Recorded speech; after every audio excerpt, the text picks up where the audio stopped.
going to the Final Four. The following is a Learfield presentation of the Oregon Sports Network. And Oregon is going to play in the national championship game. This is Duck Insider. These are good problems to have, right? So much success that you have more than one place to be. 5-3, touchdown, Oregon. Off a dribble, launches, and hits the three. Oregon leads. What a great opportunity it is to be able to play at University of Oregon. I'm just incredibly proud to be a part of something like this. She wants another three. Oh, three in a row. Big Ten champions. National champions, yes. The Ducks take home an indoor national title. We are so privileged and so fortunate. We get to see all these young people. We get to see this incredible growth, which is what college is all about. This is Duck Insider on the Oregon Sports Network from Learfield, presented by OnPoint Community Credit Union.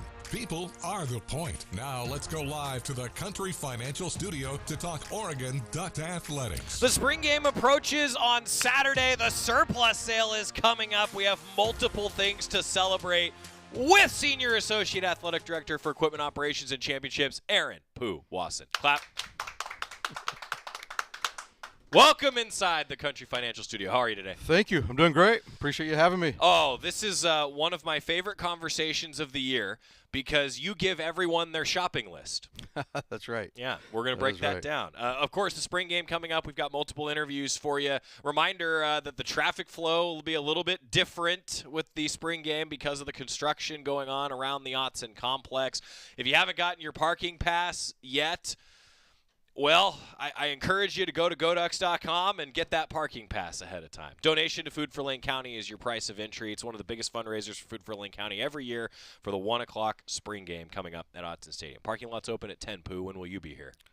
Today, well, my kiddo's going to run in the Duck Dash at All right. 9 at Hayward, and so once that's over with, I'll be here. All right. About 10 o'clock, probably. All right. What's the expected time in the Duck Dash? Are we timing things yet? We're probably 5 to 7 minutes. He runs pretty fast. That's a pretty doggone good Duck Dash. Yeah. Eugene Marathon coming up this weekend as well. Right. That's what happens when you get to this time. You're turning the page to spring. There's a lot going on around Oregon athletics, including a great weekend for Oregon softball. Now, Pooh is the sport administrator for Oregon softball. How much fun did you have at the Jane this weekend, Pooh? Awesome. Unbelievable. Crowds. The weather was awesome. We took the series from UCLA, so a lot of fun times at the Jane this past weekend. Everyone who names a pitcher of the year, just remember the name Lindsey Grind because she was named the National Pitcher of the Week today by the NFCA, Softball America, and D1 Softball, the first Duck player to be honored by all three organizations in the same week. That was fun to watch her go to work, wasn't it? That's right. Got the sweep for all three of the major national awards. So great. So deserving as well. Softball ahead now. One of your charges is to plan championships. Dare I ask, Pooh, are you starting to plan maybe a regional at the Jane coming up? Absolutely. Regional and super regional. We got the support group together this morning and then chatted about it for about an hour. Just planning that. So really excited. Yeah, got some work to do the next couple of weeks. But absolutely, that's our plan. And, season ticket holders and donors, look in your inbox probably the next 10 to 14 days. More information coming on how to secure those tickets. Good stuff. So I want to unpack that a little bit, but there were your high-level notes to start the show today, including the fact that Coach Lombardi will be with us coming up in a couple segments, continuing to preview the Oregon football spring game. And it's Oregon baseball game day, a 5 o'clock first pitch against Portland here coming up tonight. This is your in-state rivalry week for Oregon baseball, if you will, because Oregon State's coming up this weekend. And then on the back end, the Ducks play in Corvallis on Tuesday before making a trip, resuming conference play to East Lansing. He's Aaron Wasson. So talking about softball, Pooh, unpack it if you could. Take fans behind the process. The Ducks are in first place in the Big Ten. You mentioned still a few weeks to go in the regular season, take care of business, capture that regular season crown, but certainly this weekend goes a long way toward all the goals that Oregon softball has down the stretch. Yeah, huge weekend this past weekend at UCLA. Great atmosphere, great game Friday night, won that one. Didn't get what we wanted on Saturday. They stuck it to us, but we came back and punched them back on Sunday, and so that was awesome to beat them 9-0 in a run rule game, 4.5 innings. It was quick and efficient. But, yeah, work to do. We've got teams going to Indiana this weekend for a series, and then they will stay over and play at Notre Dame on Monday, and then back here for a huge senior weekend series versus Michigan State the following week, and then back to Indiana. That's right. At Purdue for the Big Ten tournament. That's so right. Really excited next few weeks to see kind of where we land. Yeah. So on the field, the Ducks will be focusing on taking care of business. But then, as I said, that part of your job, I guess, for lack of a better phrase, Pooh, is to plan ahead a little bit. So what goes into the process? Tell fans about it. So I organize the group from all of our support units that when we're hosting the postseason championship for really any sport, and so. Specifically softball this weekend, just with all the different groups, communications and marketing and our facility staff and equipment, just putting everybody together in a room and talking about the responsibilities that we have to host postseason at the Jane, and looking back at our notes the last time we hosted and just making maps, and Ben Clark will lead that group on our behalf this year. With the NCAA, and so just really excited to look at it, look at the options, where we're going to put teams, hotel rooms, all that. It takes a large group to put that on. Sure does. We're very fortunate because we host every single year in some sport. Yeah. We always have the NCAAs. We've had baseball. We've had softball. You name it. We had the Acrobatics National Championships a couple years ago, and so it's always something fun to put together, and we're known for putting a first-class event together, and we'll keep that going. Yeah, I mean, you got a few in track and field, right? Big Ten Championship's going to be at Hayward Field for the first time. A lot goes into planning for track and field alone, and then you add in the potential for hosting for various sports. But I imagine that's what makes your job kind of fun, isn't it? You get to move from sport to sport a little bit. I love it. It keeps it fresh. What drives me is just, the student athletes that haven't been to our facilities before, or whether it be, umpires or site reps, and coming in and just they're wide-eyed looking at everything that we have here. And because when you're here every single day, not that we take it for granted, but we just don't get to experience that newness, like those athletes that come in. So that's always fun at track to see those athletes come over the concourse and look at Hayward Field for the first time, and they're like, wow. And that's the cathedral of track and field. Absolutely. I mean. And it's the same thing whether it's PK Park or Gene Sanders Stadium or the arena. It's really fun to kind of just see how they react as they walk in for the first time. Yeah, I mean, I it's funny you bring that up because I was even thinking about that recently. Someone was asking me about, Big Ten and traveling and all, going to these new places. And, I fully admit, there's some newness. I did more walking around campuses this year during basketball season than I did previously, right? Just because I had been to these places before in the Pac-12. And there is kind of a fun factor to it, isn't it? There's no doubt. You get to see new places and new faces and new stadiums and new atmospheres, and it's always fun because and now it's kind of new rivals. We still have our kind of traditional Pac-12 rivals. UCLA. We just softball, saw that baseball and softball this past weekend. But yeah, it's fun to go to new places and experience new things. Yeah, the spring game coming up. I know that's a big operation. You talk about the equipment operation. Football has probably the most equipment, right? Is that a fair assessment? Yeah, no doubt. Yeah, so that's a big deal for your staff, isn't it? Coming up on a spring game. Yeah, it is. And Kenny and Devin, they run that operation at a really, really high level. And it is interesting because now there's two different sidelines. There's two different teams, and so there's a lot going on, a lot of moving parts, locker rooms, all that, because they are pretty competitive. It's two different teams going out there, and so Devin and Kenny they split up their managerial staff and handle it the right way, and so it's a lot of fun kind of having that scrimmage on Saturday. So what's an operation like? What does it look like? What's a day in the life for somebody working in equipment on the spring game day? Oh, it's tough to describe, but I know this. It's early morning. Kickoff's at 1 o'clock, but those guys will be here when the sun comes up. A lot of meetings, a lot of planning. They're always thinking about potential weather and what they have to do to keep things either warm or cool or dry or whatever it may be. And so there's a lot of planning, but it doesn't just happen on Saturday. They've been planning for months, and so they'll be dialed in and ready to go on Saturday morning. So what's the latest in equipment operations? What's something that fans that I haven't asked you about in equipment and that side of your life? Anything that fans should know on the equipment side? Oh, good question. There's always uniform planning and artwork to look at and approve, and it's always fun to lean into our partnership with Nike and kind of see some of the things that we're planning. We work 18 to 24 months in advance when it comes to uniform planning, and it's fun to get the student athletes involved in that process with the Nike designers.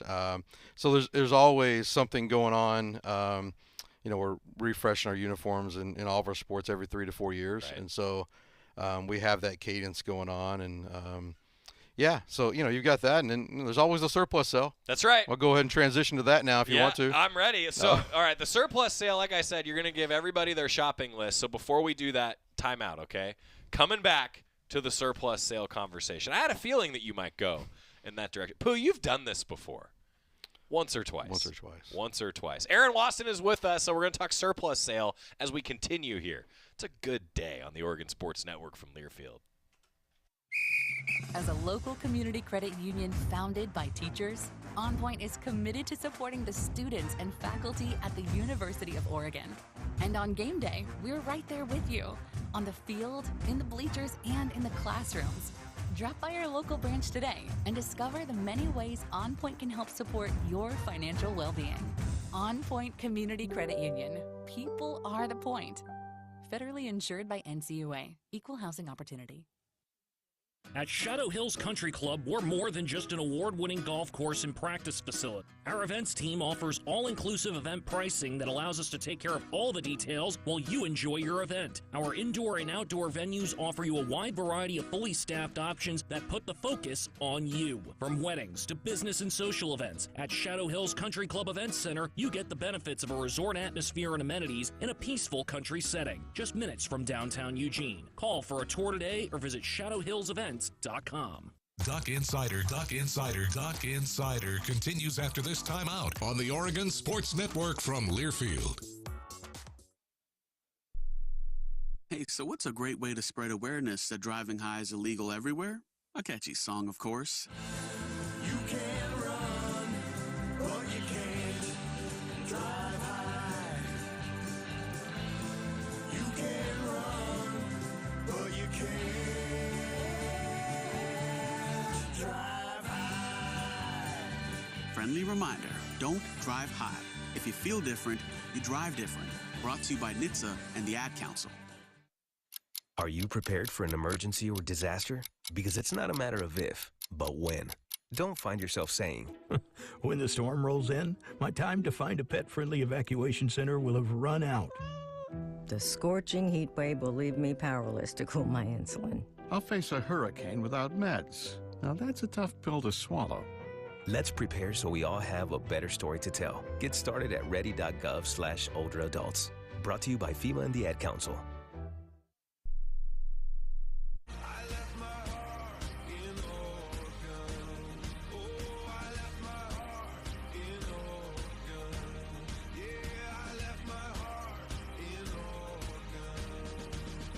We were just talking during the break about how we've had such great, beautiful spring game days. It always seems like Mother Nature just says, yeah, it's going to be sunny and 70 when it's spring game Saturday. It's been that way for Oregon softball a lot. And, hey, we know that that makes a difference. I'd rather sit outside when it's 75 and sunny, right? I get it, but I'll tell you what.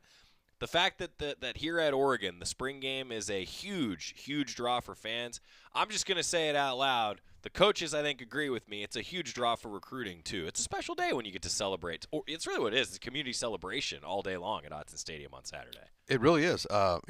Bring a lot of recruits in. It's on Big Ten Network. We've got the baseball game going on right after that. Marathon weekend.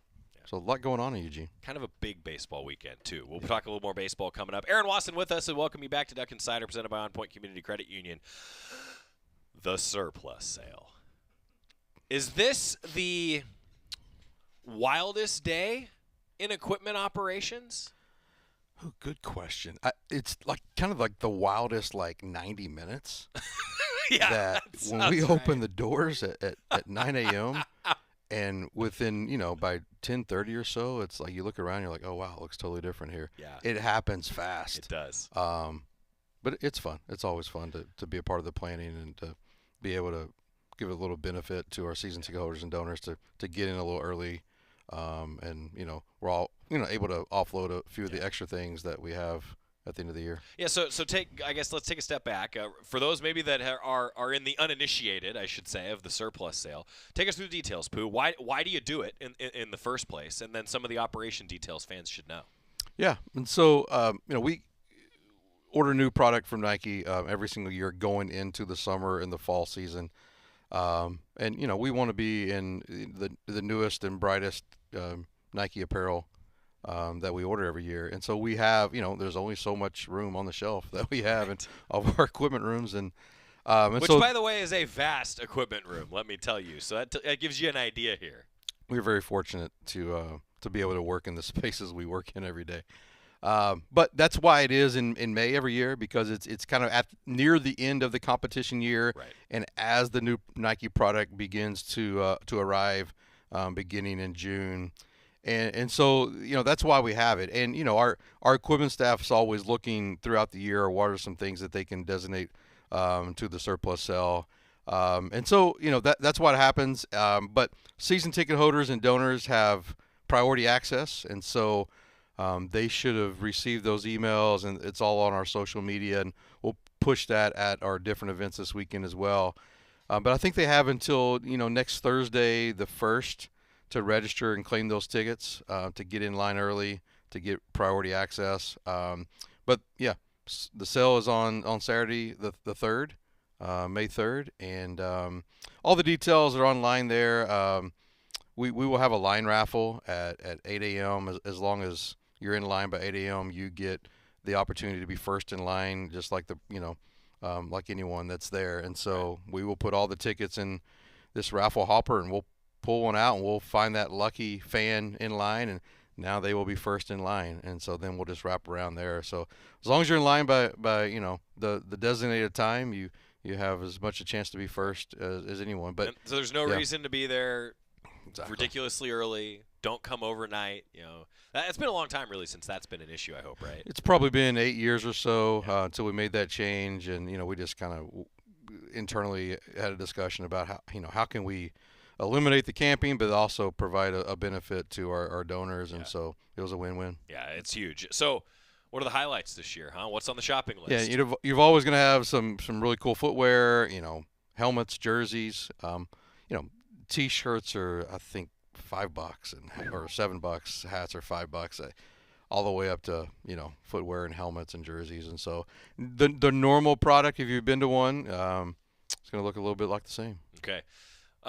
What advice would you give for somebody who has never been to a surplus sale? What How advice? How do they prepare for what they're about to walk into? Well, I think it's a great question. What advice I would bring some friends, right? and just strategically think, all right, you're going to get in line for the footwear. You go after a helmet. You go after a jersey. Yeah. You can go get hoodies. That's what I would like. Divide and conquer. Divide and conquer. Probably would be my best advice. I think that's a wise thing. Are you the one that's picking out the ticket this year?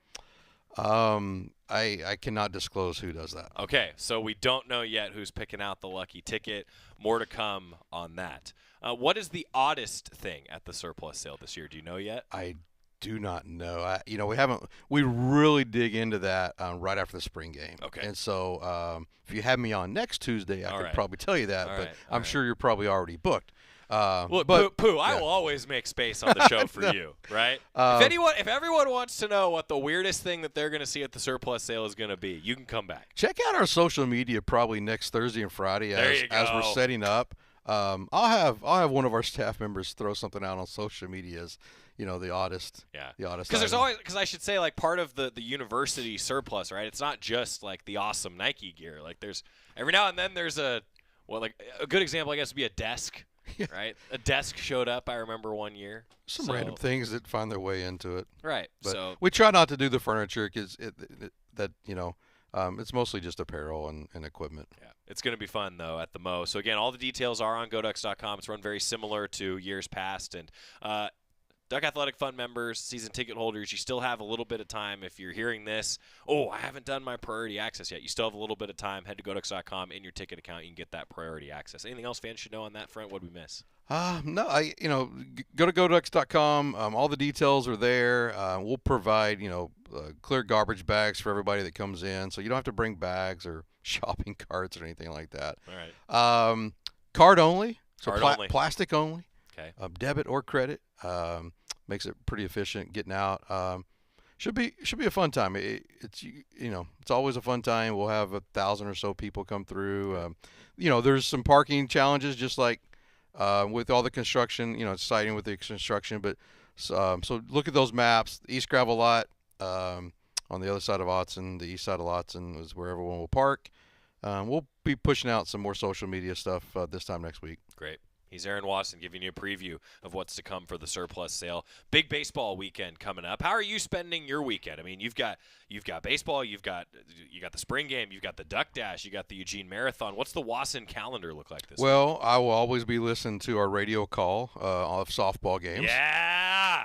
So Galvan's here directing the show today. Have it on my phone, so I'll always be listening to seeing how we're doing there. But yeah.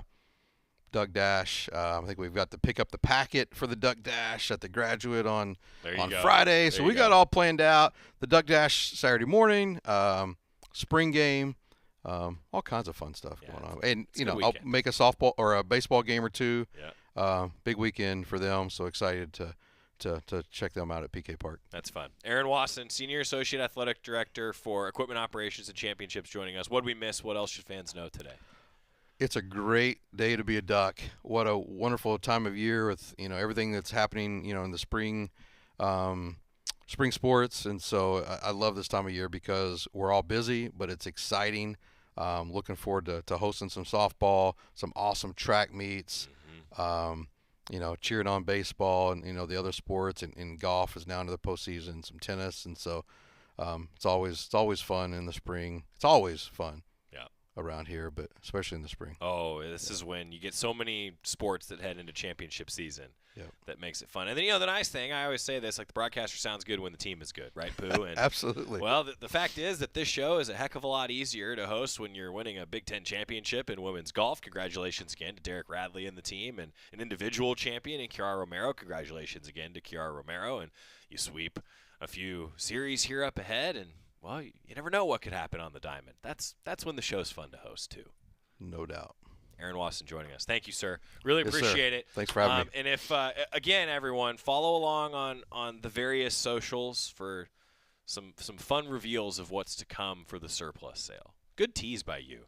That's a broadcaster that you are right there. Hey, I learn from the best. That's not true one bit. When we come back, Melissa Lombardi, talk about the best. The Ducks are number one in the standings heading into the rest of the Big Ten season now after the win over UCLA. We're talking with Coach Lombardi next on the Oregon Sports Network from Learfield.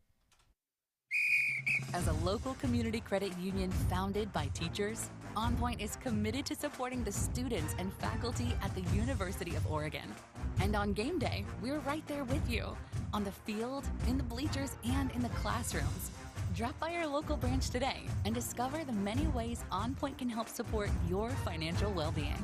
OnPoint Community Credit Union. People are the point. Federally insured by NCUA. Equal housing opportunity. Hey Duck fans, at Country Financial, they make insurance easy. Whether you're shopping for home, auto, or more, their representatives will take the time to understand your specific needs and explain what options work best for you. Worry less and feel more confident knowing you're covered. Visit countryfinancial.com to get started today. Experience more with Country Financial. Auto and home insurance policies issued by Country Mutual Insurance Company, Country Preferred Insurance Company, and Country Casualty Insurance Company, Bloomington, Illinois. Duck Insider, your home for the latest news on Oregon athletics on the Oregon Sports Network from Learfield.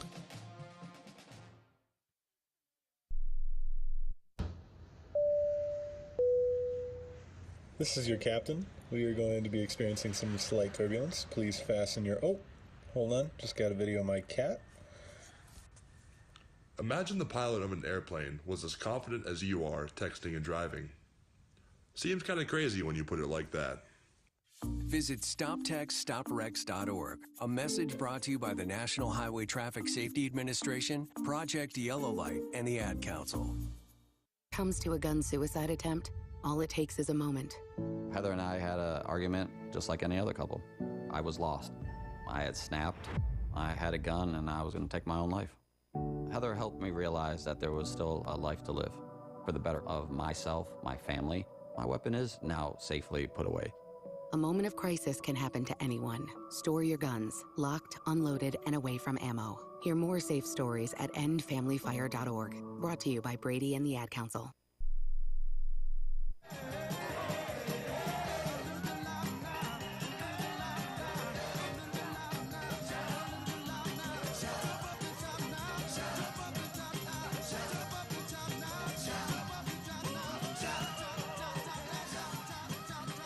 We're back on Duck Insider, presented by OnPoint Community Credit Union. Joey Mack. Melissa Lombardi is here after a big-time series win. Oregon softball head coach. Coach, just congratulations on what had to be a fun weekend at the Jane, huh? It was awesome. Dude, I got to tell you, you talk about the Lions Den. You say, hey, these are going to be big games.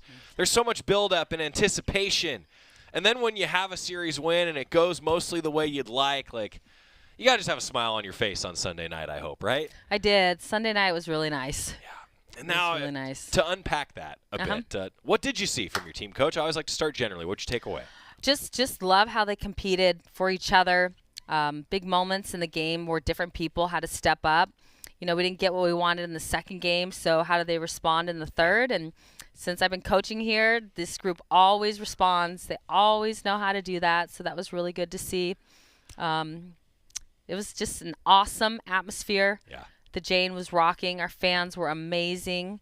And, we just keep talking about a Lions Den and creating a postseason environment, and you got to see that for 3 days. Yeah, I mean, two great teams, right? And you come out on top, and the home field matters, right? Yes. Yeah. Yes, it does. When you start breaking down what I'll put it this way. It's hard to quantify what the home field advantage is outside of a record, like how many runs is it worth, all these different things that stat nerds like me think about. But as a coach, I know it's nice to sleep in your own bed, and it's probably just nice to look up and when Kedry Luchar hits that ball into the bob, and you get to be pretty excited on a Friday. Yes, it is. It's awesome. These guys will tell you their favorite place to play is at the Jane. Yeah. I thought that home run, for example, Coach, I mean, was just so, in a lot of ways, illustrative of, okay, this is the buildup, but also the season she's had. Seems to come through in big moments for you. Did in that first game. Yeah, she's just been coming through over and over. And, if you look the way she started out in the beginning of the year, it was okay. And then just all of a sudden, something clicked. And then she just hasn't stopped since then. And just how she's producing at the plate when we need big moments, but also what she's doing on defense. I mean, the last out of game 3, right? Fly ball and the runner tags up and she throws her out to end the game. Yeah, so it's a heads-up play too, right? Like it's not just the great physical ability; it's the heads-up play. So now, okay, so game 2 you mentioned, get the response that you want then in game 3. How about Kaylin Jones? That's a cool moment, right, Coach? Especially in a game like that. Yes, really cool moment. K-Dub is strong. She, she slaps him. She slaps. She power slaps. Right. And so to see her just stand in and also kind of struggle with a down pitch the day before and then make the adjustment and hit the ball out of the yard. Yeah, we were fired up. I got to say, again, you never know how these things are going to turn out, right? Yeah. But I thought it spoke to the depth of your team. I know that's something that we've talked about. Emma Cox gets back in. Things like that matter. You lengthen your lineup. How about that? It does. We are a team that's deep, and then we've, had a couple injuries that's been tough. But every time we have an injury, somebody steps up. It's like next man up. Right. And I really appreciate that about our team. Ducks were the first team to run rule UCLA this season. It was 9-0 to get that big-time win to win the series. And we haven't even talked about what happened in the circle yet. So let's unpack. Lindsey Grind, the Big Ten and National Player of the Week, after going 3-0 with a 0.00 earned run average, 18 strikeouts in 13 1/3 innings pitched last week, including that game against Oregon State. I mean, Coach, put it into words for fans. How impressive was Lindsey Grind? Really impressive. That with her, if she wants to strike people out, great. If she wants to allow the defense to get them out, great. But just give us an opportunity. You and the defense give us an opportunity. Our entire pitching staff, just give us an opportunity. And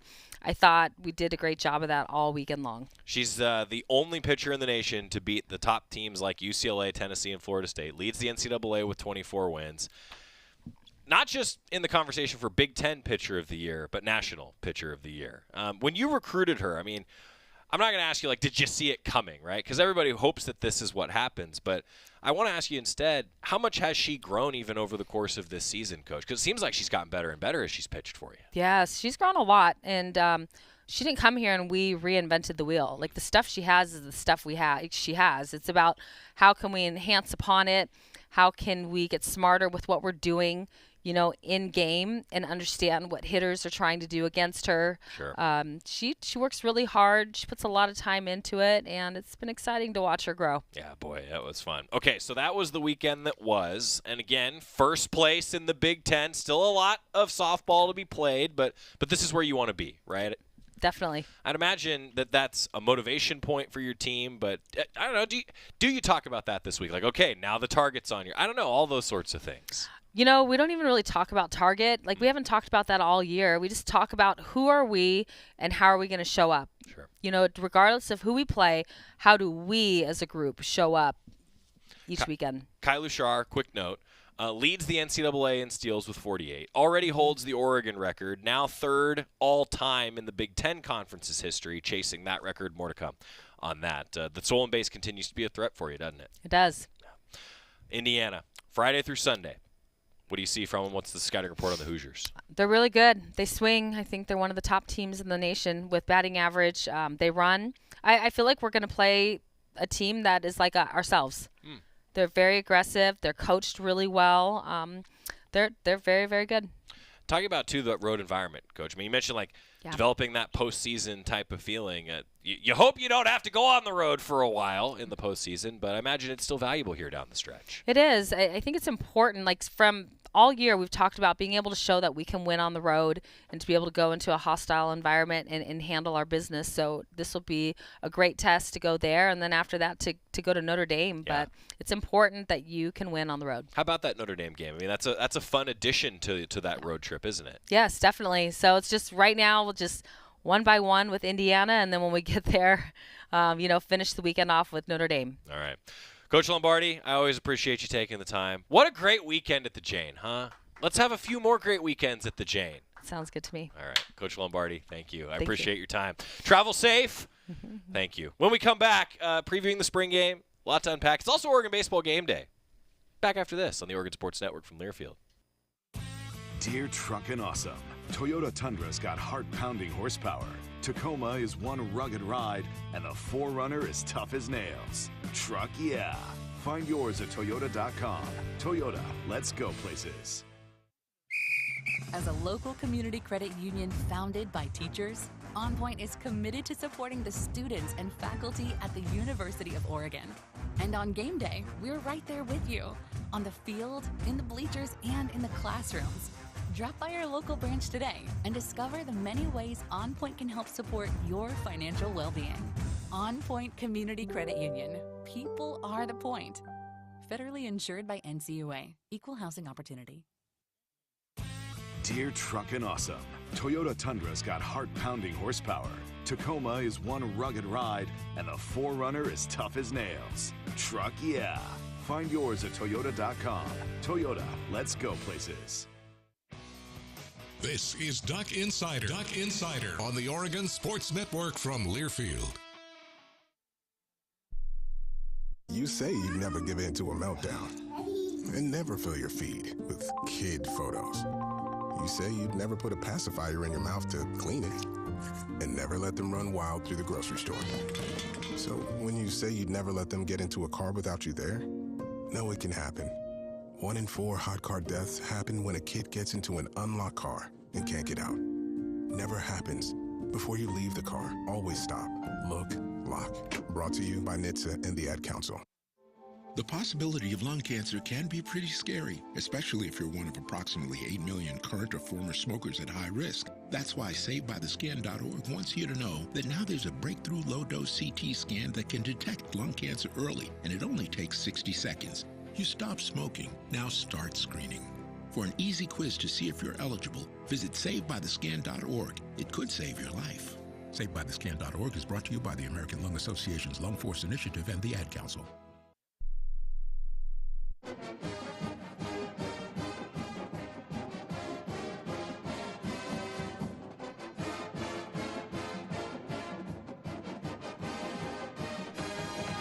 Closing in on the Oregon football spring game as we welcome you back to Duck Insider, presented by OnPoint Community Credit Union. Joey Mack in the Country Financial Studio. Oregon baseball coming up tonight, a 4:45 pregame show, 5 o'clock first pitch for the Ducks against the Pilots. And then it's the spring game along with Oregon baseball against Oregon State and so many other things. But with the spring game coming up, a reminder, I just went and double-checked. Parking passes are now sold out at Autzen Stadium, and admission is still free. So if you're thinking, well, I didn't get a parking pass, now what do I do? Well, shuttles will be available. More details on GoDucks.com, but the regular Autzen Stadium shuttles will run from Valley River Center and across campus as well. There are multiple available parking lots. Then you can make the walk, as a lot of students do, and still one of my favorite walks. You can make the walk across campus to the Autzen complex. And then a reminder also that Leo Harris Parkway is closed if you're entering on the west side of that road. It's closed for the construction of the new Oregon football indoor facility. The Mo parking lot is closed as well. So the only entrance is on the Springfield side, if you will, of Autzen Stadium on the east side. So the traffic flow will be an entrance toward entry 4 of the east parking lot. Entry 5 will be available. Entry 3 will not be open. That will be an exiting traffic flow coming up post-game. I know a lot of that on the radio probably didn't make a lot of sense, and that's why there's a map on GoDucks.com for you to reference. Talking special teams now with Joe Lorig. A lot to unpack. He is a very technical coach. I always appreciate hearing this perspective from Joe Lorig. He met with the media recently to preview the spring game. Talk a little bit of the specialists here for Oregon football with Joe Lorig. Joe, when you have all of your primary specialists back, not to put a target on anybody, but do you feel like you might have the best collection of specialists, not just that you've had here, but one of the best collections in the country by way of talent, what they have coming back? I don't know. I haven't thought about it from that perspective. I don't really compare ourselves to other people necessarily. But certainly it's nice to have a veteran group. That's for sure. Having guys back is always a plus. I want to make sure that we're always striving to get better, not being complacent with each other, but certainly having experience in game day experience in different environments, whether it's at home or on the road, definitely has value. Here on the left, Eric. James mentioned it that you got all these guys back, but how do you kind of keep the ongoing competition? What's that look like at spots where you do have returning starters? Yeah, so we every single day mix our groups. We do it as well on offense and defense. So, they're really going through the spring. There really isn't depth charts. Even though you might have returning starters, we don't treat it like that in this program. So every day with the so-called first group, it's a different rotation. So, and then we chart everything and make sure that literally every single guy by position should get the same amount of reps. I want to make sure I get a full evaluation of every position. So it's literally charted every day, and I look at the end of the day, how many kickoffs were there, how many field goals were there, and make sure that the guys are getting equal amount of reps with different groups, with different snappers, with different holders, those kind of things. We want to have competitiveness in this group. And again, if you're a returning starter, I'm not going to act like that doesn't matter. It does, but it's also not a guarantee of anything. Right, Zach? Moving to nickel, how does Jaden look this spring? How does he come in and kind of establish himself in the room? And what does his versatility that he's shown before kind of bring to that room? Yeah, he's a very versatile athlete, does a great job. But I would really refer those more to Coach Hamp. He's dealing with him a little bit more right now than myself. But he certainly has a lot of value as far as what you said with the versatility in different positions that he can play. Right here, James.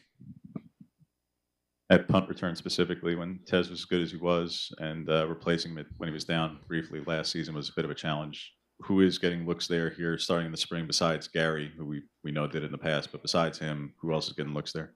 Yeah, so we have a bunch of guys back there right now. You tend in the spring, you want to start with more. It's always easier to take guys off of something than to add guys onto something. So we've got probably 6 or 7 guys, but I would say the guys that stick out to me, DeCorian Moores is a very explosive athlete. Really, really good with the ball in his hands. Anytime you have young guys, you just worry about decision making in the moments and those kind of things. Not that I'm concerned with him specifically, just generally speaking, younger players. You mentioned Gary, and then let's see who else is back there. We got Cooper Perry working back there a little bit. So we've got some guys that have done a nice job with it. Right here on the I'm left. not concerned about it. I think I think when it comes to fall, we'll have plenty of guys that are capable. Again, our number one thing, if you remember, we have 2 goals here. It's to own the ball and not get penalties. So if we're the best punt return team in the country, that's awesome. But more importantly, I don't want to give up any possessions. I want our offense to get as many possessions as possible. So we really put a premium on decision making back there more than explosive playmaking. Again, not that that's not important, but we're a little bit different than other people in that way. Right here, Eric.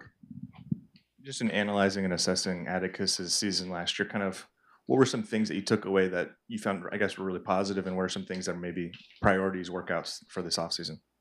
Yeah, I thought Atticus did a really good job. We were better in field goal than we've been the last few years. We were better in kickoff as well. So I thought he did a nice job. What I want to see, what I've talked to him about is finishing towards the end of the year. I felt like we faded a little bit at the end of the year with our kickoff stuff. And I think some of that can be how I'm coaching and how the reps that we're getting. You always have to be conscientious with players, player load. Sometimes people don't think of it with specialists, but it's like a pitcher. A pitcher only has so many pitches in him, and so making sure that I'm efficient with their rep count, that I'm making sure that I'm putting him in position to be his strongest at the end. And I've done some off-season study stuff with some NFL guys and other guys of how I can manage that to make sure that I'm putting him in the best position so his legs are the strongest at the end of the season as opposed to the beginning of the season. And again, it's something that a lot of people don't think about, but if you think about it like a pitcher, it's very, very similar. So me making sure that I'm aware of that, and then him being aware of that, and not being satisfied. We need to. Again, I said it already, but it's not just talk. Like he had a good year, but there's certainly plenty of room for improvement. So keeping him hungry, and I don't think that's going to be any kind of issue. I think he's really excited and proud to be at Oregon. He knows, anytime guys come from different schools, they understand how amazing this place is more than guys that maybe have only experienced this. And so he knows how special it is. It means a lot for him to be here. He's from Oregon. And so when he puts that O on his chest, it means a lot to him. And I know he's very proud and wants to finish it right. Right here, James. Of the non-specialists themselves, but on your units, by my count, there's over 1,000 snaps, and like half of the top 14 guys in terms of usage are gone.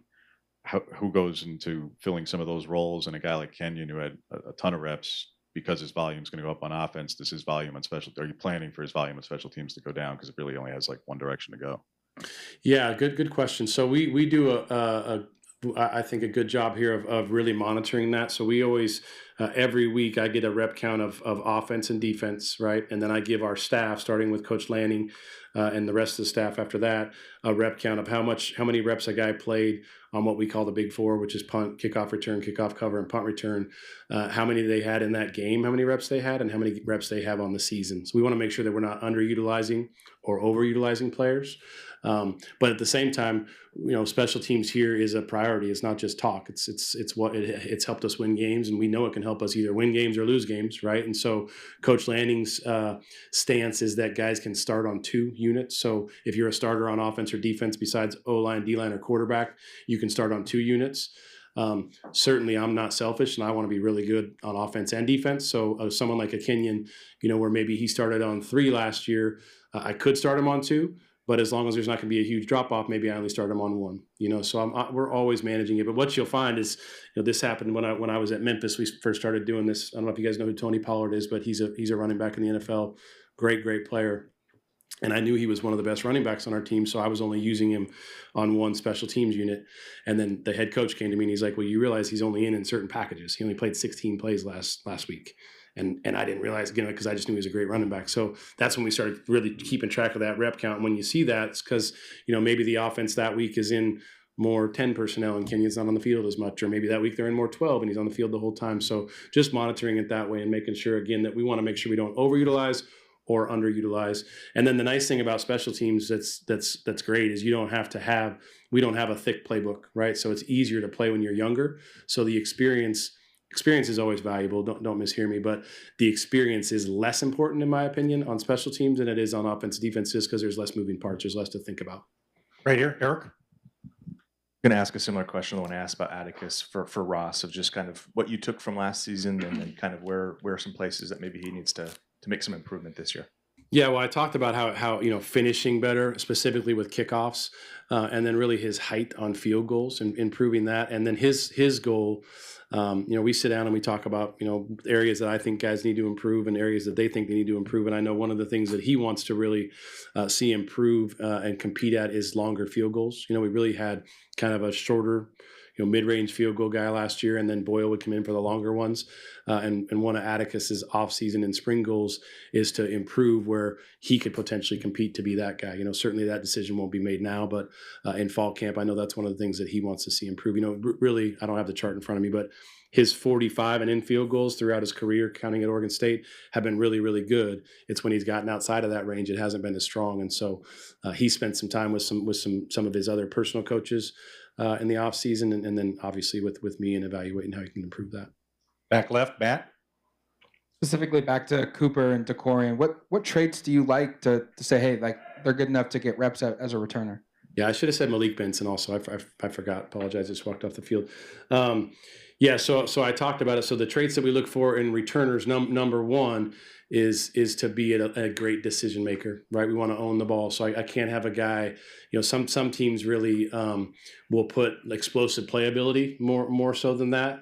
Again, we're pretty conservative because we've been so good on offense, right? Like the worst thing I could do is give another team's offense another possession because we fumble a ball or we don't make a great decision. It bounces off one of our guys. So the number one thing for us, again, I'm not saying we don't want explosive playmakers. I think that's kind of obvious. But the number one thing is the kind of decisions that guys are going to make, the kind of communicator that you are. If you think about a ball bouncing around or something, being able to point and yell poison, and if it's a 10 and end kick, putting your heels on the 10. If you need to fair catch it, knowing when to fair catch, understanding situations in the game. Do we need to force a return here? Or is it smarter just to take a fair catch and get our offense the ball back because we're ahead by 14 in the fourth quarter? Just so putting all that stuff together and being a decision maker is really the number one thing. And we do a good job here. We start practice every day for the first 5 minutes as a special teams period, which is kind of unique. It's great. Coach Lanning does that. It shows his emphasis on special teams, and it gives us much more time because how do those guys become good decision makers? You got to put them in position to make those decisions. It's easy to sit in a room or in a meeting room. It's way different. Like none of you have probably ever done it. I know I've never done it at this level at Autzen Stadium back there trying to field a punt with all the people running at you and all the stuff that's going on to block all that out and be a good decision maker then. So we try to put them in those situations as much as we can beforehand. And then again, communicate. And then, like I said, being explosive playmaker after that would be the third piece. James. You mentioned kickoffs a couple of times, Joe, just to kind of go into the calculus of it. Why, when you have two kickers who have a pretty good touchback rate, all told, why directional kick? I get the strategy. You want to get it inside the 25 if you can. But when you were having kickoffs out of bounds at nearly a 10% clip when it wasn't touchbacks, where is the trade-off of if I'm going to get 10% out of bounds, why not just kick it through the back of the end zone if we can do that? We had 10% out of bounds? I didn't know that. 10% of the non-touchbacks. It was 4 out of 30. Gotcha. Non-touchback. Gotcha. Well, the reason, I'm not sure I fully understand your question, but the reason that we would directionally kick is because you want to cut the field off, right? You don't want to cover the full field. So if you kick a ball, the field's 53 1/3 yards wide. So our goal is to kick it from the left hash. Generally speaking, we have variations, obviously, but from the left hash to the sideline, and then to put more people over there than they can bring out, or that they can block, right? And so, what the trade-off is you look at it and you say, okay, what is the odds if they do return the ball? Where do they start? What is our odds of stopping them inside the 25 versus what are their odds of putting it past the 25? Or if you're unfortunately kicking it out of bounds, they start on the 35. You just got to do the math of that and say what's the probability here. It's a way different. It doesn't sound like much, but like if an offense starts on the 19, it's way different to an offensive coordinator than starting on the 25. And it's what you call hidden yardage. It's something that's really important. And if you don't understand, learn it, because it's like really important in a game that most people don't pay any attention to. It doesn't really show up in the stat sheets. But to give you an example, let's say we kick the ball off and their team starts on the 20, okay? And then they kick the ball off, and later on we start at the 32, right?